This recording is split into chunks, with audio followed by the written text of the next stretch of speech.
Hello, नमस्कार. आनंदी कट्ट्यावर मी जयंत ठोंबरे आपल्या सर्व श्रोत्यांचं मनपूर्वक स्वागत करतो.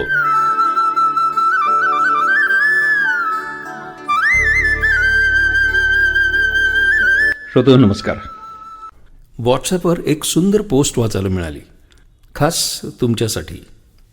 चीटी चावल ले चली, चीटी चावल ले चली, बीच में मिल गई दाल, कहे कबीर दो ना मिले, एक ले एक डाल. अतिशय गहन असा अर्थ याच्यामध्ये आहे.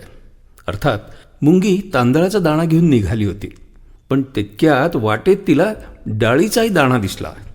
मुंगी मनात म्हणाली, वाह क्या बात आहे देवा, तू भाताची सोय केलीच होती, आता वरणाचीही सोय झाली. पण एकाच वेळी दोन्ही दाणे उचलणं त्या मुंगीला शक्य नसल्यामुळे ती खिन्न झाली. तेव्हा कबीरजी म्हणाले, वेडाबाई, तुला दोन्ही गोष्टी नाही मिळणार. तुला भात हवा असेल तर वरणाचा त्याग करावा लागेल, आणि वरण हवा असेल तर भाताचा त्याग करावा लागेल. तांदळाचा दाणा गवसल्यानंतर अतिशय आनंदानं, समाधानानं आणि लगबगीनं आपल्या वारुळाच्या दिशेने निघालेल्या मुंगीचा आनंद समाधान नावाच्या डाळीनं हिरावून घेतला. माणसाचंही तसंच आहे. जोवर समोर विकल्प उपलब्ध नसतो तोवर माणूस आहे त्या गोष्टीमध्ये समाधानी असतो. पण विकल्प निर्माण झाले की तो त्याचा आनंद आणि समाधान क्षणात गमावून बसतो. साधं मोबाईलचं उदाहरण घ्या ना. एखादी व्यक्ती बचत करून कसाबसा आवडीचा मोबाईल घेते. त्यानंतर आठवडाभरातच त्याचं लेटेस्ट मॉडेल बाजारात येतं आणि त्याने घेतलेल्या मोबाईलचा आनंद एका आठवड्यातच संपुष्टात येतो. तो मनाशी म्हणतो, इतके दिवस थांबलो होतोस, आणखीन आठवडाभर थांबलो असतो तर काय बिघडलं असतं. विकल्प माणसाच्या डोक्यात बिघाड निर्माण करतात. हे मर्म लक्षात घेऊन शोषण किंवा शासन व्यवस्था विकल्पांची लयलूट करतात. ती बघून घेशील किती 2 करांनी अशी माणसाची अवस्था होते. त्याचं डोकं काम करेन असं होतं. अशी माणसं शोषण आणि शासन व्यवस्थांना हाकायला खूप सोपी पडतात.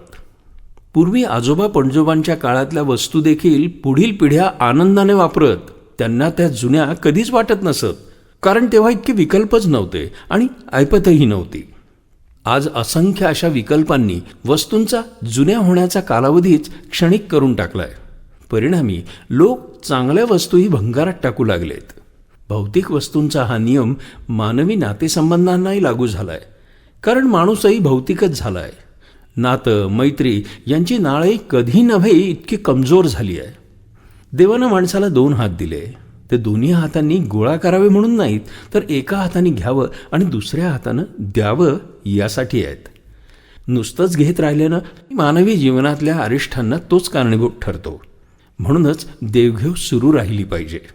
या देवघेवीमुळे समतोल टिकून राहतोच, पण माणसाचं समाधान आणि आनंदही त्यामुळे टिकाऊ बनतो. कबीरांच्या या दोह्यात असा मोठा अर्थ दडलाय. चला तर मग आनंदी जीवन जगूया.